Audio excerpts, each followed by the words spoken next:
Welcome to Shut In, Shut Out, Shut Up, Season 4, Intersectionality. It's good to have you with us. I'm Fiona MacMillan. My pronouns are she, her. I'm a disability advocate, practitioner, speaker and writer. I chair the Disability Advisory Group at St Martin in the Fields, and I'm a trustee of Inclusive Church. Since 2012, I've been helping to shape the annual Living Edge conference on disability and theology, a partnership between St Martin in the Fields and Inclusive Church. It's a space for disabled and neurodivergent people to gather to resource each other and the church. These HeartEdge conversations grew out of the annual conference, shaped by disabled people's experience over the pandemic. Experience of being shut in, increasingly isolated and restricted in our daily lives. Shut out from society and church as new ways of doing things overlook access, and those whose health is more vulnerable feel set aside. And shut up, our voices and experience often excluded from conversations. In these seminar series, now in our third year, we hold space for disabled people to explore issues and ideas in the context of faith, theology, church culture, and practice. As usual, I'll begin with some housekeeping, then introduce the subject and our speakers, Kate Harford and Rachel Noel.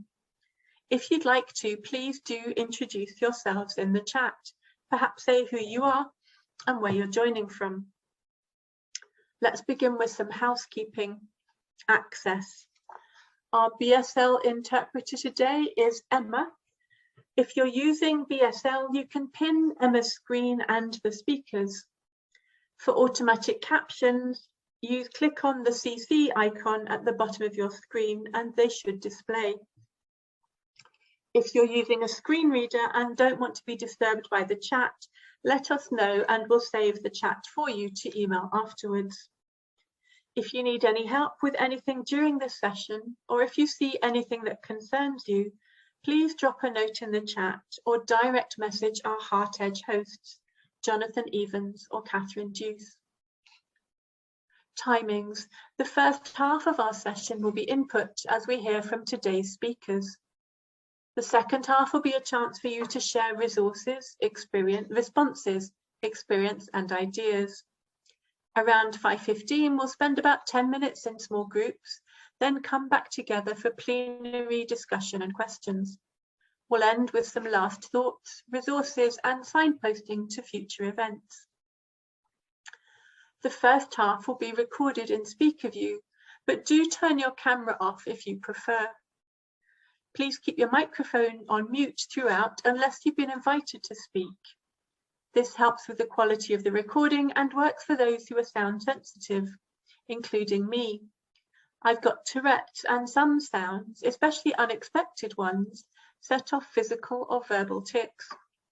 These are involuntary movements, sounds and words, including swear words. I usually hold them in, but it's not always possible, and it's important that I come as I am, because that's what we're here for, to be perfectly and wonderfully ourselves. We hope you'll be comfortable to come exactly as you are too. Over these 6 sessions of this series, we're exploring the intersections of disability and neurodiversity with gender, mental health, sexuality, race, and poverty, and talking about key issues in the context of theology and faith, culture and practice of the church. We began by defining our terms and explored the intersection of disability and neurodiversity with Anne Memmott, who spoke of the pain of having parts of our identities rejected and the importance of church as a space for belonging. Last week, we considered disability, neurodiversity and gender with Molly Boot and Alex Clare Young. You can catch up with these conversations on the HeartEdge Facebook page and YouTube channel, along with our earlier seasons. So I'm going to introduce today's subject and then I'll hand over to Kate and Rachel to explore the intersectional experience of disability, neurodiversity, and mental health.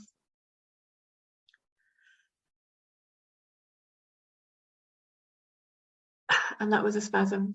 They come and go. Mental health refers to cognitive, behavioral, and emotional well-being.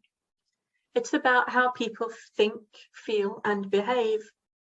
People sometimes use the term mental health to mean the absence of a mental disorder, but mental health affects daily living, relationships, and physical health.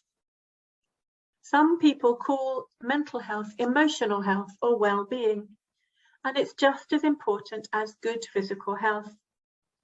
We all have times when we feel down or stressed or frightened. Most of the time these feelings pass, but sometimes they develop into a more serious problem, and that can happen to any one of us. Everyone is different, and our mental health doesn't always stay the same. It can change as circumstances change and as we move through different stages of our life. There is a stigma attached to mental health problems. This means people feel uncomfortable talking about them and don't talk about them much. Many people don't even feel comfortable talking about their feelings, but it's healthy to know and say how we're feeling. Mental health problems are very common. Just this week, 1 in 6 people will have experienced a common mental health problem. Anxiety and depression are the most common, with around 1 in 10 people affected at any one time. Anxiety and depression can be severe and long-lasting and have a big impact on people's ability to get on with life. Between 1 and 2 people in every 100 experience a severe mental illness, such as bipolar or schizophrenia, and have periods when they lose touch with reality. People may hear voices, see things no one else sees, hold unusual beliefs, feel unrealistically powerful, or read particular meanings into everyday events. Although certain symptoms are common in specific mental health problems, no 2 people behave in exactly the same way when they are unwell. Many people who live with a mental health problem or are developing one try to keep their feelings hidden because they're afraid of other people's reactions. And many people feel troubled without having a diagnosed or diagnosable mental health issue, although that doesn't mean that they aren't struggling to cope with daily life. Physical health problems significantly increase the risk of poor mental health, and vice versa. 30% of people in the UK live with a long-term physical health condition. Around 30% of those people also have a mental health problem, most commonly depression or anxiety. 20% of people in the UK live with mental health problems, and around 45% of them also have a physical long-term condition. Mental health problems can seriously exacerbate physical illness, affecting outcomes and treatment. Autistic people are also more likely to have anxiety and depression than non-autistic people of all genders. Autistic women and non-binary people experience mental health issues at higher rates than men and at similar rates to each other. And autistic people are twice as likely as non-autistic people to have eating disorders. It's really important that churches and communities understand these intersections of mental health and consider these issues in the context of faith, theology, church culture, and practice. I'm delighted to introduce today's guest speakers, Kate Harford and Rachel Noel, who will be helping us to do this. Before I do, I'd just like to draw your attention to the mind information which we're dropping into the chat regularly during this session. We recognise that discussing mental health issues can be very difficult and triggering for some people, and we ask that you do protect yourselves. take good care. If you need help, please do reach out for it. And so to Kate and Rachel. Kate Harford is a priest in the Metropolitan Community Churches, University Chaplain, and Pastoral Care Lead at Oxford Brookes University. Based on her lived experience, Kate has a particular interest in queer theology and the faith experiences and expressions of neurodivergent people and those who live with mental illness. Kate lives with her wife and cat in Oxford and enjoys knitting, playing the flute, and disrupting the cis-heteropatriarchal systems. Rachel Noel is known locally as the Pink Vicar. She's priest in charge of St Mark's Church, Pennington, a HeartEdge church in the Diocese of Winchester. Creative, colourful, enthusiastic, autistic, ADHD, bipolar, and vulnerable to COVID, Rachel is passionate about diversity and inclusion. She is a member of the community of Hope Weavers. Rachel and Kate, we are delighted to have you with us today and look forward to hearing from you both. Welcome. Let's begin by hearing about your experience and ideas. Kate, perhaps we can start with you. Thank you. It's a genuine delight having viewed some of these sessions on YouTube in advance and benefited from the work of many people who are here. It's a real privilege to be here, and thank you, Fiona, particularly for your patience in helping me prepare. When I accepted the invitation to come and talk today, I decided to use my platform to talk about the lack of awareness and understanding around self-harm in the context of church, mental health, and neurodiversity. It seems appropriate to start by acknowledging the implications of that. I will talk about things that are difficult, and some of it will be very personal. Please take care of yourself. I won't be offended if you mute your audio or step away whilst I'm speaking.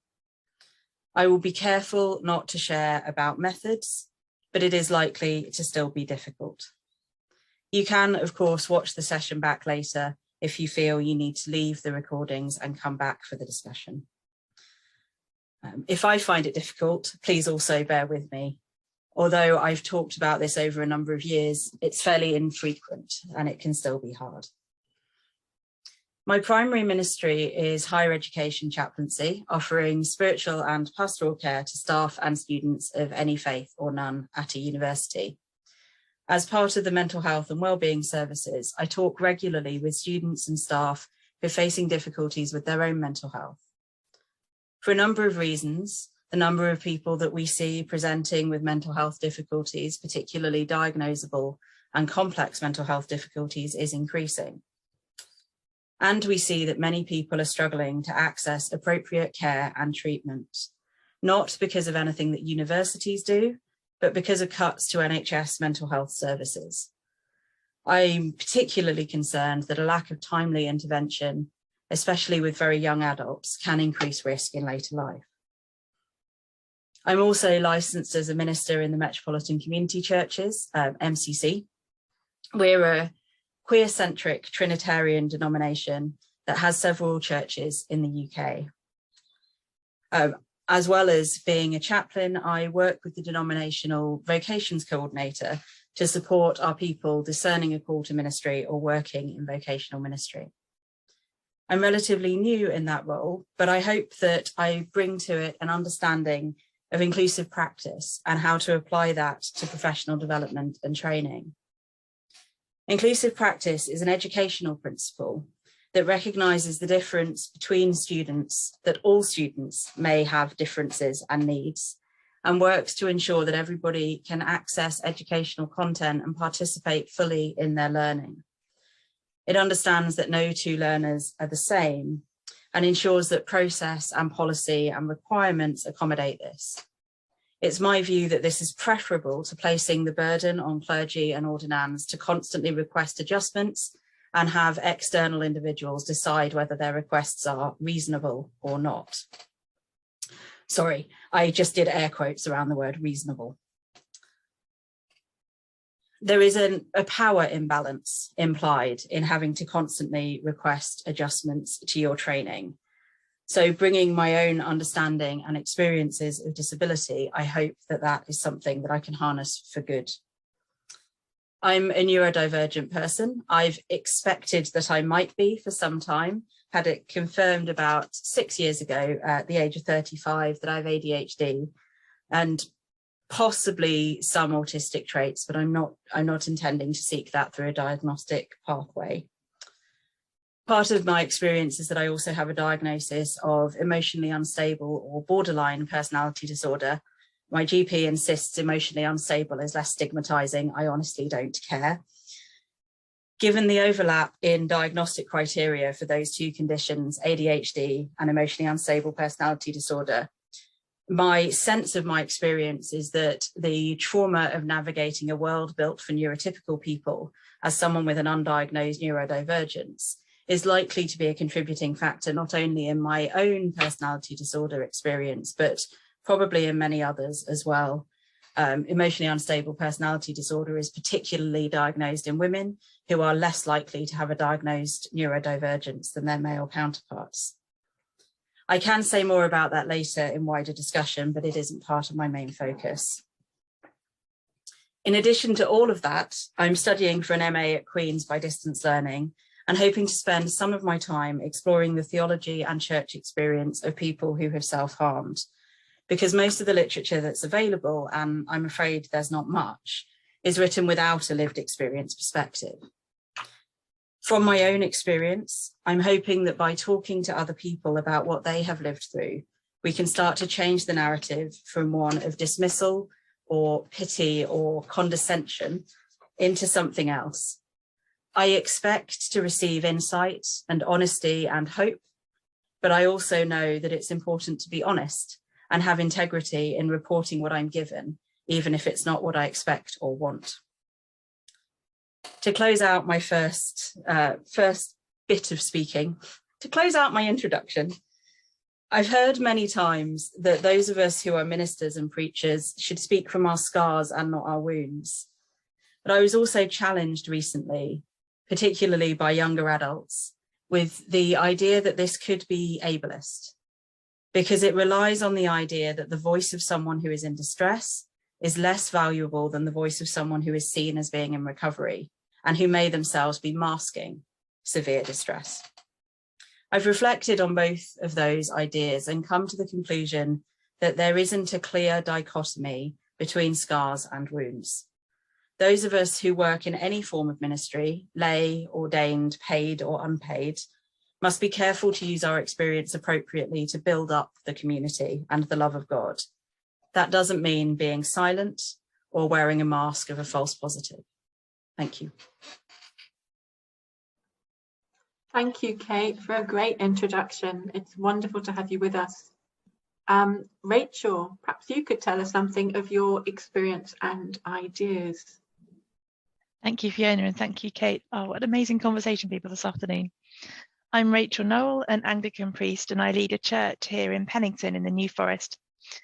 As a vicar, wife and mum, I speak to lots of people about all sorts of things and find that many people are quite open about their physical scars or their wounds. But when it comes to mental health, it's quite a different story. People don't share as freely. And I've learned why. I can see why. I found that when I talk about my past psychosis and manic episode, some people treat me differently. In 2016, when I was a curate, I was signed off work with anxiety and depression. I had an atypical reaction to the medication, mania and psychosis, but I didn't know that's what it was until later. In the mania, I went Googling and I found out about ADHD. One of the gifts of ADHD is hyperfocus. Hyperfocus within mania is something special. On day 8 of mania, I wrote for 14 hours straight through the night, 30,000 words, a sense of deep peace. I call it Write Night. ADHD and me, at that moment, the label seemed almost irrelevant.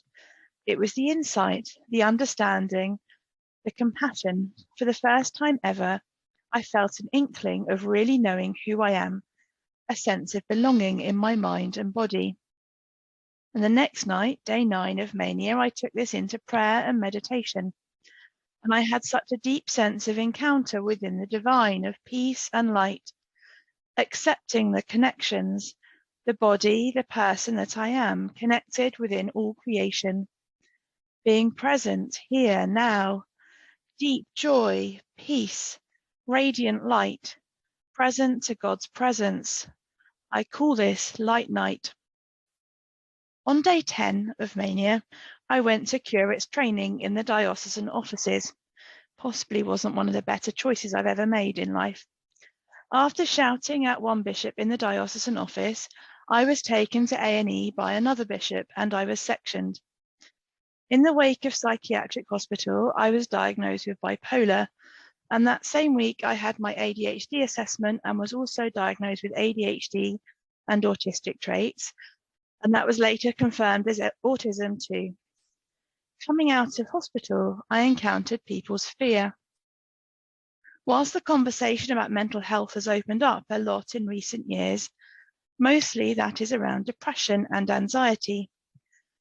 For those of us that have the privilege of more unusual experiences, mania, psychosis, hearing voices, experiencing the world so differently to those around you, there is still so much fear. I found clergy wanted to pray for demons to be released. People wanted to pray for my healing.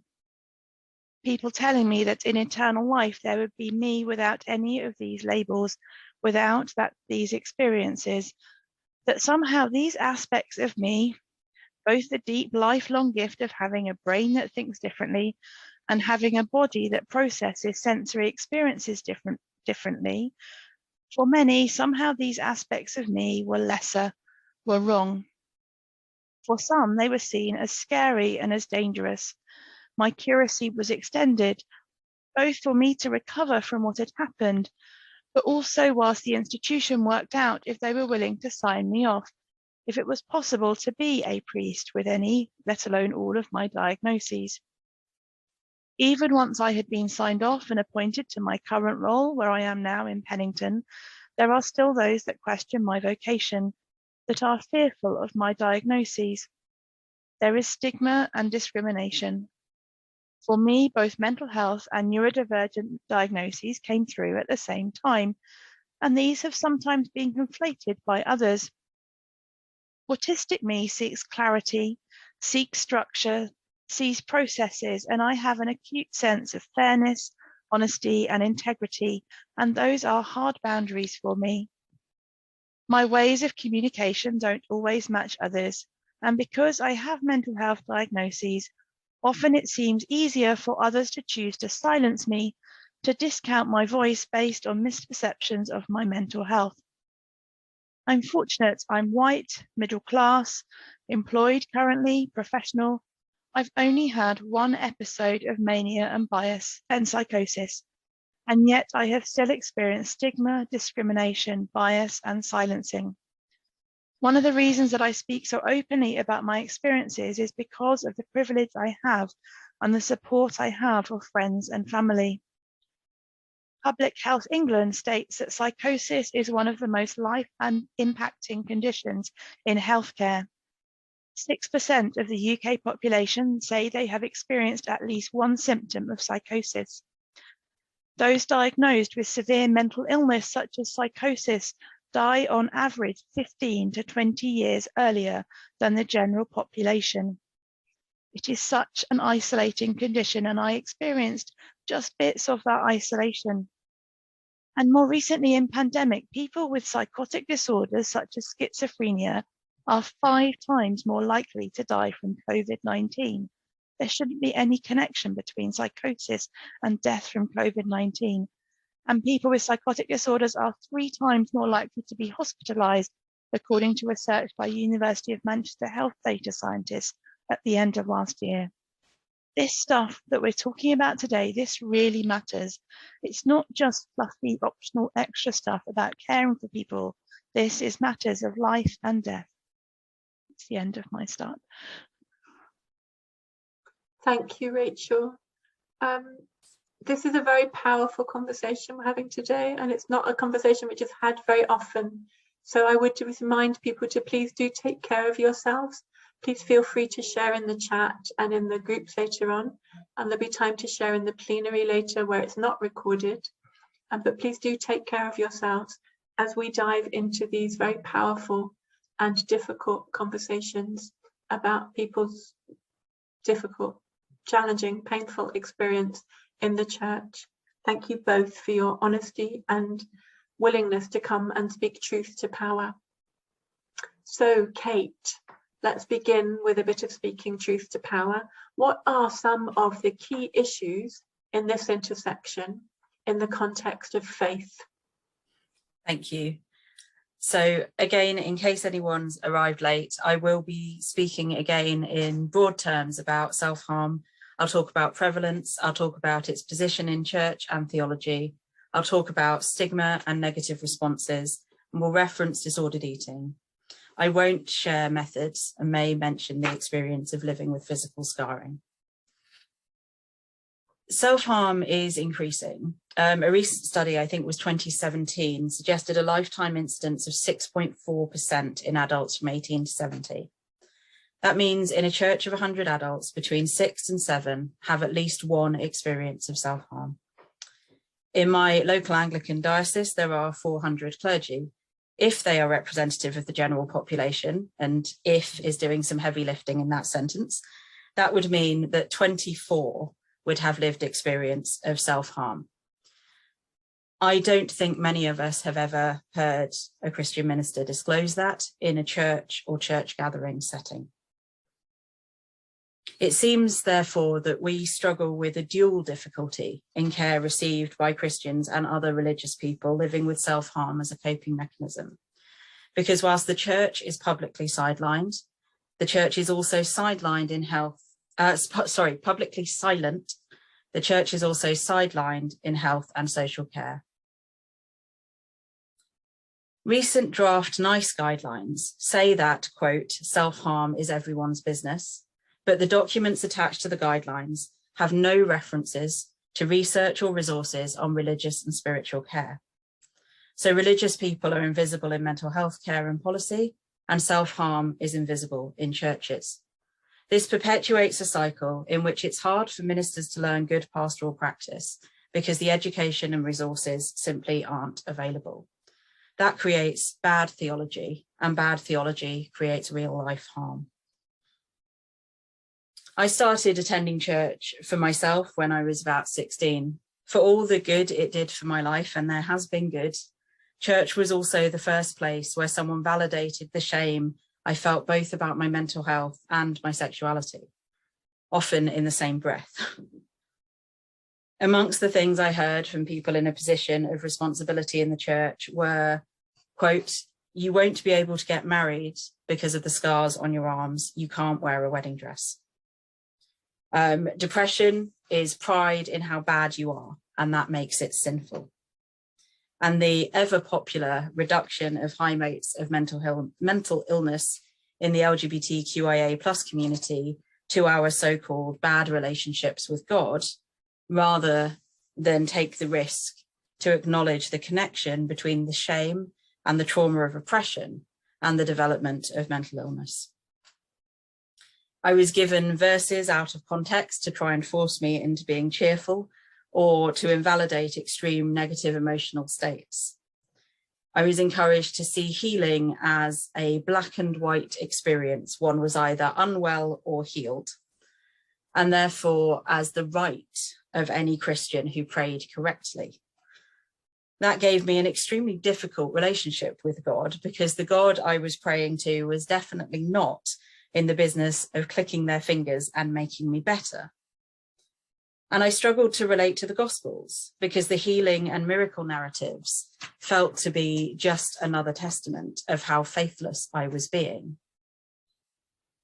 So I moved away from that church tradition when I went to university and moved to a church that took a queer affirming stance, where I still serve today. Mental health was discussed openly, and it was okay to ask questions.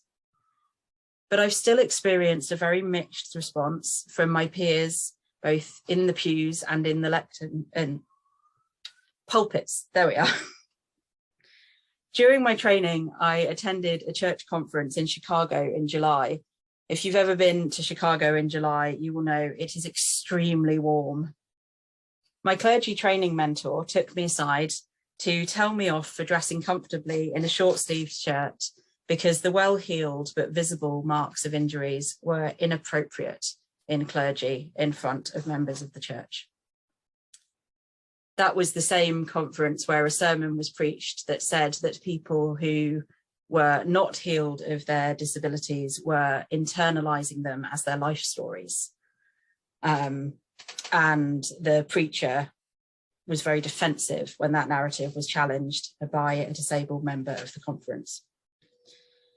A month later, on the other extreme, the pastor who was working with me locally in my training stood up at a festival in a session discussing mental health, and without having told me they would do this, disclosed that there was someone in their church who celebrated the Eucharist openly displaying self-harm scars. This was presented as a good thing, but to me, these two reactions, you must not and you must, have something in common.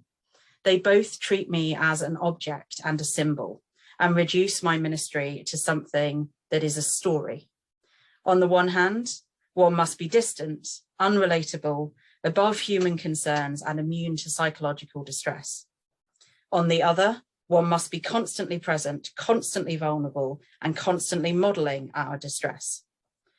Neither of these people saw me as a full person because they didn't have a good and full understanding of mental health in general or self-harm in particular. And they didn't trust me to tell my story on my own terms, in my own way, and differently on different occasions if I so chose. By trying to control the narrative, my experience was twisted into their framework. And I think this is common from when people beyond a community try to tell that community's stories. We see it in women's stories told by men. We see it in Black people's stories told by white people. They always serve the storyteller, and the storyteller serves the institution. And there were good moments. There were healing moments. A pastor who tried to help by telling me I obviously wasn't the only person he'd ever encountered who'd self-harmed when I was 19. It was clumsy, but it effectively countered the narrative of shame and the idea that I was the only Christian who couldn't get through this. Because of that, he was someone I came to trust quite quickly. And at the other end of that journey, at the end of my training, my final training mentor before ordination, I started a summer placement the summer after I'd been in Chicago, and even in Newcastle, it can be too warm to wear long sleeve shirts all the time. I tentatively explained that I was a bit warm, but I was worried about how the congregation and particularly the children's church would react. And she simply said, "We're a family, and this is your story and your body." When we discussed it later, she disclosed that she didn't feel that she was totally in control of the moment. But because she reached for truth and compassion, I didn't see that. I didn't care in that moment that she was or wasn't an expert. I cared that I was heard, and I felt like I was heard. The experiences that I've had in my mind and in my body mean that I very rarely feel fully healthy and fully well, but I am still able to have a meaningful relationship with God. Along with accepting my queer self, coming to terms with the idea that I might be someone who is inherently unstable and uncertain has probably played an important part in underpinning my understanding of God, in whose image, in some way, I was made. I have a different understanding of what it means to lean not on your own understanding than those who may feel healthier in their minds. I have firsthand experience of knowing not to trust what my brain is telling me. I find it easy to identify with despair and desperation of people seeking healing from Jesus, but hard to see myself in the straightforwardly faithful who don't stumble. We have a lot to offer the church. Wow, thank you, Kate. I'm not going to interrupt. I'm going to hand straight over to Rachel to ask Rachel what for you are the key issues in the context of faith? I think some of what I say might echo a little bit of what Kate said. Thank you, Kate. I think there are some really key issues, and I think these are often very particular ideas of how our church leaders should be, what their stories should be, and what stories should be told in our churches. And I think underneath these, there are desires for perfection. One of the dominant narratives around our faith is one of creation and fall. And in that, questions of purity seem to have seeped in very strongly, and of Jesus then being seen as a ticket to transformation, a once-off magic wand that removes life's challenges. And Christian testimonies that are spoken in our churches are often around this sort of formula. I had a messy life, difficult things happened, I found Jesus, I came to faith, and now things are okay. I'm sure we've all heard variations of that story. And in this way of telling a story, a Christian story, different ways of being don't often fit, and they're not often heard. I want to tell you a short version of my story. I found Jesus, I came to faith, and sometimes I have depression and I have anxiety. I've experienced psychosis, I hear voices, and sometimes I encounter the depths of God's peace within those experiences. That's not the way Christian stories are usually told. There's often a deep fear within our churches about this sort of experience. And when it happened to me, it surprised me that in my experience, psychiatrists were more open to a conversation about faith and spiritual encounter within mental health, whereas clergy were far more fearful of the same discussion. Sam Wells, in his book Improvisation, talks about a deep-seated fear of the unconscious in Christian circles. I have to say, Sam is writing about improvisation as a model for Christian ethics and not about mental health and diversity, but I am going to quote from him because I think it's relevant here. For the improviser, the unconscious is not to be feared as a dark realm of dangerous instinct and forbidden desire. It is instead to be trusted as a gift of God that can, like all other aspects of the baptized person, be transformed and conformed to the service of God. And whilst I know Sam is writing in a different context, I think this is one of the key questions when we think about mental health, neurodiversity, and faith. Are we willing to let go of our fear of the unconscious? Are we willing to let go of the shame around these stories, to accept that God may have created the fullness of our minds, bodies, and experiences, that they may be gifts from God? The conversation about conversion therapy with regards to sexuality has reached the public sphere and general synod. That conversation in relation to autism is nowhere near so high profile. We don't hear the church speaking into that conversation, and often Christian charities seem to be amongst those supporting this work. In our churches, is it safe for people to be open about the reality of their stories, the fullness, the messiness? In my own experience, it's that neurodivergence is often conflated with mental health, and that there is pressure to conform, to try and be or appear to be more like other people. Brené Brown describes, I'm quoting this, shame is the intensely painful feeling or experience of believing that we are flawed and therefore unworthy of love, belonging, and connection.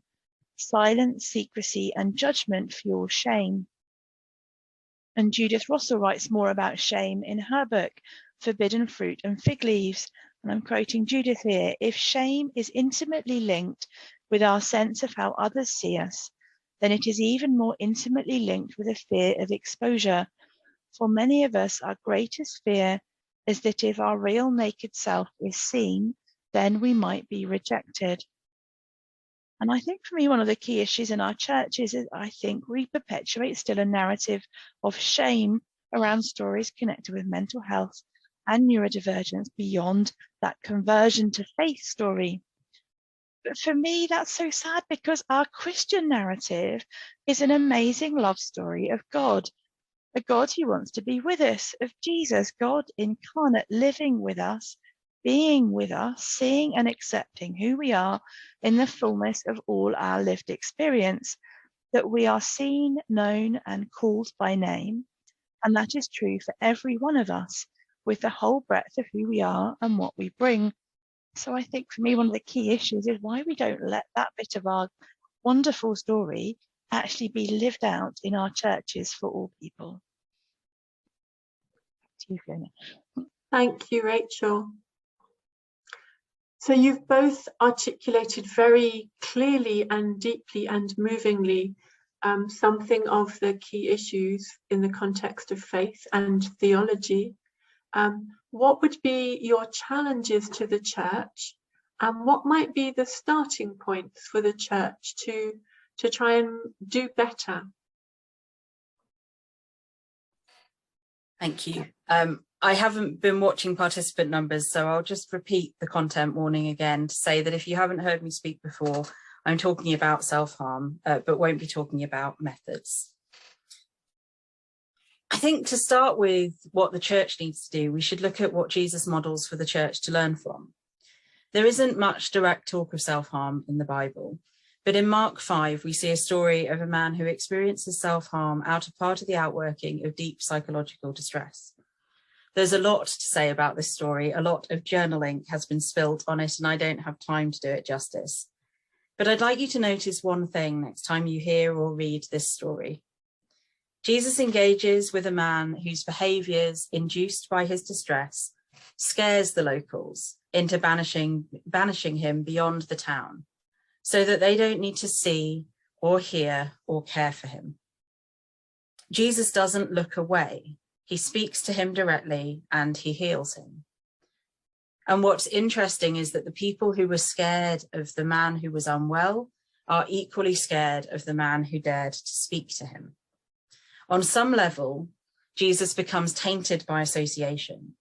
And I think unconsciously, perhaps, people still believe there is something contagious about mental distress. The more visible, the more taboo our distress is, the more they fear that they may become like us, or other people may become like us if we share our stories. So there are two central changes that I think we need to start with in the church.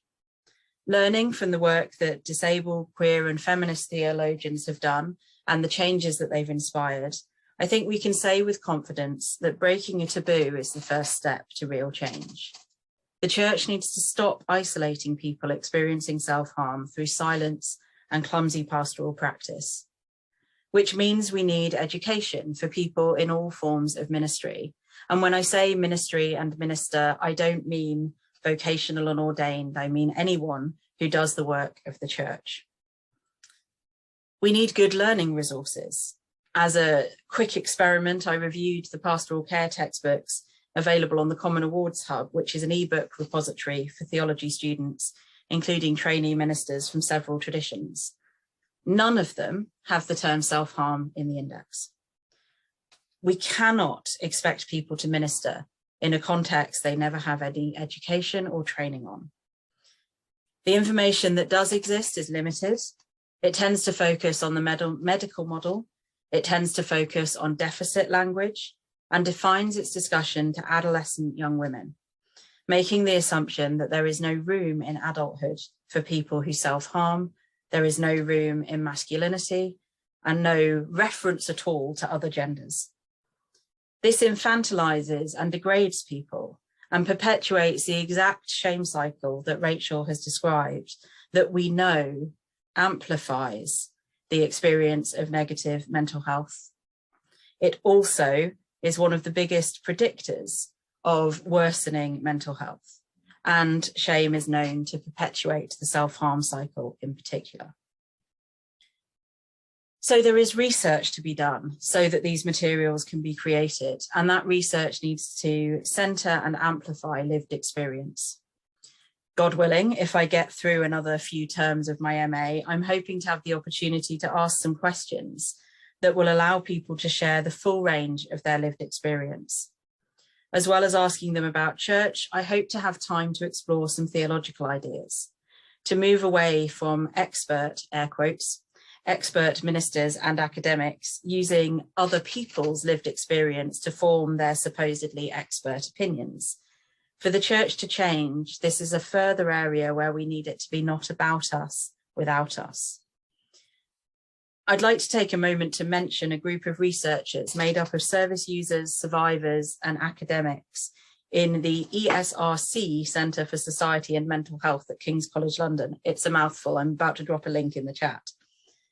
They're jointly developing an online platform to help people without academic experience to create and access research. Their aim is that anyone who wants it will have access to high quality resources and sources to discuss the whole research process, to empower people to produce their own research in the field of society and mental health, pursuing questions that are important to them and to their own experience. I'm putting the link in the chat, and you can also search for the phrase democratizing research on Google. Breaking the silence means more than just talking. It means paying attention to what the narrative is and what we're amplifying, making space to listen to the voices of people who have experienced, and even more crucially, are currently experiencing self-harm. The church still has a lot to learn about letting people rest in their long Good Fridays or dark nights of the soul, without trying to pull people to the dawn of resurrection before they're ready. And the other part of breaking the silence is better pastoral theology, training built on the research and experience we've gathered that centres expertise by experience. People deserve pastors who listen to them and care for them. And making that happen is a simple matter of listening and learning. Wow, thank you, Kate, for an astonishing set of challenges. You'll probably want to catch up with the chat later on because there was a lot of strong response as well. Rachel, where do you think the church can begin? What are the challenges for the church and what are the calls to the church or the starting points? I think my calls to the church are to be bold and to be brave, to read the stories of the Bible and notice the breadth of stories and characters, many of whom wouldn't comfortably fit in our churches today. I'm not sure many of us could imagine Jeremiah or Ezekiel or John the Baptist walking into our churches and be given a warm welcome. I'm not even sure Jesus would, if we're honest. I think we need to be really careful in our language and in noticing what is going on for us when we are alongside other people. So often we have a desire to care for and to help someone else. But when we have that, have we become attached to a particular outcome of what the end result of that help should look like? For example, if we're going to visit a friend, say, who's struggling with depression, is our desire to make them happy? And if so, it's helpful to notice whether the aim of happiness is shared by us and the person we're visiting, or just ourselves. Are we willing to spend time with someone just as they are today? And if we're with someone who's experiencing the world in a different way to us, are we willing to accept our own discomfort with that? Or is our primary aim to settle our own uncertainties and fears? And is our desire to control the situation, to make it acceptable and to make the other person conform? I'm not saying this is easy. Sometimes being with can be really uncomfortable. But I'm sure each of us have experienced those moments of authentic connection with others, where we feel seen, where we feel known, where we feel accepted as ourselves. And I suspect, in contrast, we've also all experienced those times when we haven't been seen. I'm sure you're familiar perhaps with that head on one side and that soft voice, that moment when we know we have become the recipient of pastoral care. We have become the one to be helped. But sometimes we're no longer seen as ourselves in that moment, and it no longer feels safe to be vulnerable. And we start to hide, to mask, to pretend we're okay, to fit the other story the person seems able to hear, and perhaps to try and make them go away. I think it's important, though, to remember that this is about community too, and people may have conflicting needs. I think we're in danger of wanting there to be a panacea, and there isn't any easy way to make everything okay for everyone all the time. I'll give you a very local family example here. My daughter and I have quite different sensory needs. She needs strong sensory input, a really squeezy hug. And for me, that strong physical contact can quickly become really overwhelming for me. So we have to find ways as a family to negotiate that. It can't be perfect for both of us at the same time in the same hug. When I'm in hyperfocus, completely absorbed in something, I can be really passionate about that something, and it can feel like the most important thing in the world, even at 2 or 3 in the morning. But I've had to learn that it isn't necessarily the thing that everyone else wants to hear about all the time, and that's okay too. There's sometimes something about finding ways of being with each other that respect who each of us are. But I think so. I wonder if some of the first thing that churches can do really is getting to understand more about mental health and getting less scared of it. And this could be something just very practical, like a mental health first aid course.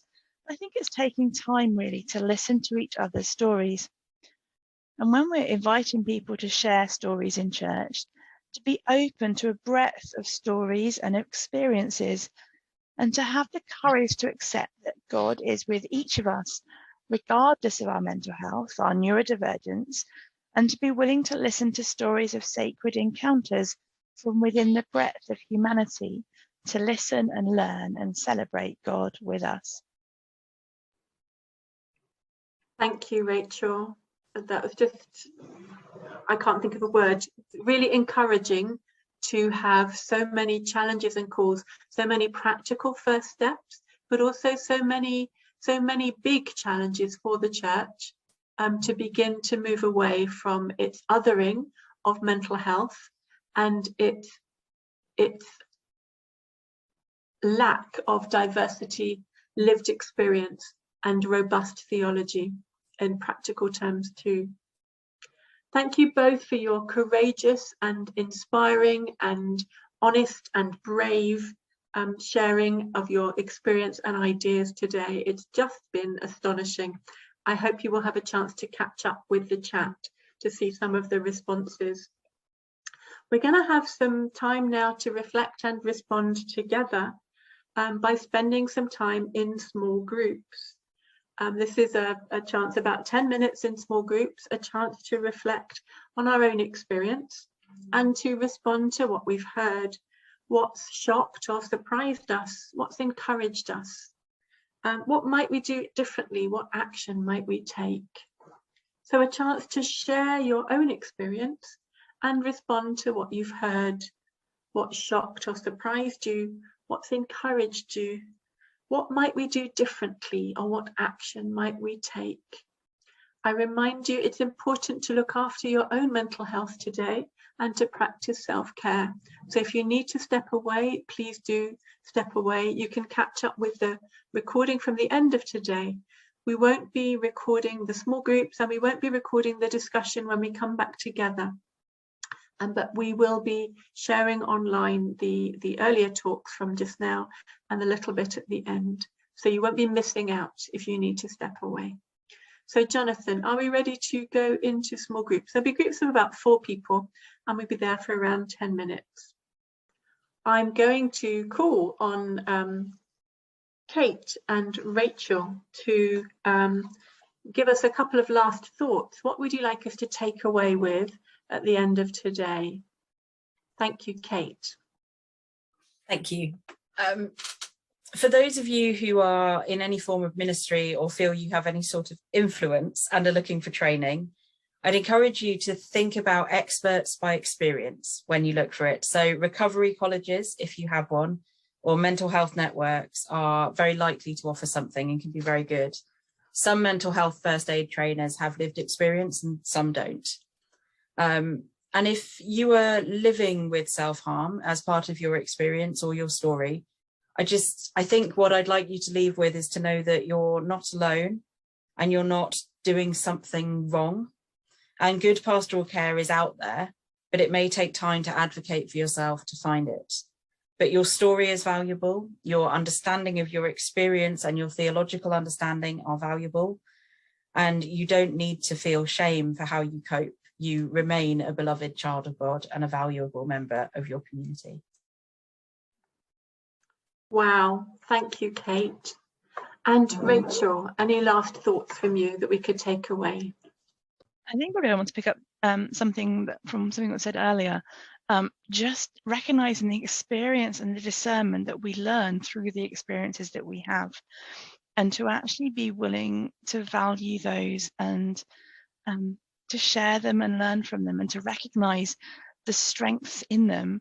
And I guess the other piece is, I think what I said earlier, remembering our Krishna story is that amazing love story, that really each of us really is loved as we are and welcomed and accepted as we are. And I'm so sorry that the church doesn't often communicate that, but particularly in the stories today of mental health and neurodiversity, it's still true. It's so true. And yeah, I want people to take that away, to know that you are called and known and loved as you are. Thank you, Rachel. Today's conversation has explored some really deep experience and opened ideas. Thank you so much to Kate and Rachel for your incredible, brave and wise and challenging contributions today. It's really a conversation that will ripple outwards. I'm sure has moved and challenged and encouraged people far more than you can know in this moment.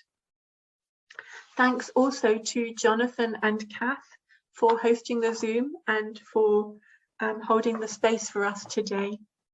Thanks to everyone for all that you've brought and shared today. Thanks to HeartEdge for offering a platform where disabled and neurodivergent people can have more honest conversations about disability, neurodiversity, theology, culture, and practice. This series is one offering from HeartEdge as part of their online festival of theology, Humbler Church, Bigger God. HeartEdge are a growing international and ecumenical network and movement for change in the church through commerce, culture, congregation, and compassion. You can read more about HeartEdge or sign up for their mailing, catch up with previous learning, and register for future events via their website. Details of some of what's coming up are in the chat. Shut In, Shut Out, Shut Up is taking a break now, but we'll be back on Friday the 10th of June to begin 3 more conversations exploring the experience of disability and neurodiversity as it intersects with sexuality, race, and poverty. We have some brilliant speakers lined up, including Vala Nicholas, an activist, writer, postgrad researcher, and trainee lay preacher. He sits on his church PCC and spends a lot of time asking hard questions about inequality and faith. He is disabled, autistic, queer, and transgender, and will be joining us for our conversation on sexuality on the 10th of June. Lamar Hardwick is an autistic Black Baptist minister in Georgia, the USA, author of last year's award-winning book, Disability and Church. Alexis Padilla is a blind Latinx academic and scholar working at the intersection of neurodiversity, pan-disability, and race. Her book, Disability, Intersectional Agency and Latinx Identity, was published last year. They will both be joining us on the 17th of June to look at the intersection of disability, neurodiversity, and race. There are a few other conversations and events in the pipeline. The annual conference will be back on Saturday, the 17th of October. Each of the speakers are on Twitter, so do follow us if you'd like to keep up with what's happening and join in the conversation. That wraps it up for this series. Thanks again to Kate, to Rachel, and to all of you. Particular thanks today to Jonathan Evans, who will be moving on from HeartEdge at Easter. Jonathan has been a tremendous encouragement in these series, and indeed in all our disability work together over the last 7 years. He moves on with our enormous thanks and prayers for his future ministry. Thank you again, everyone. We hope to see you back here in June. God bless.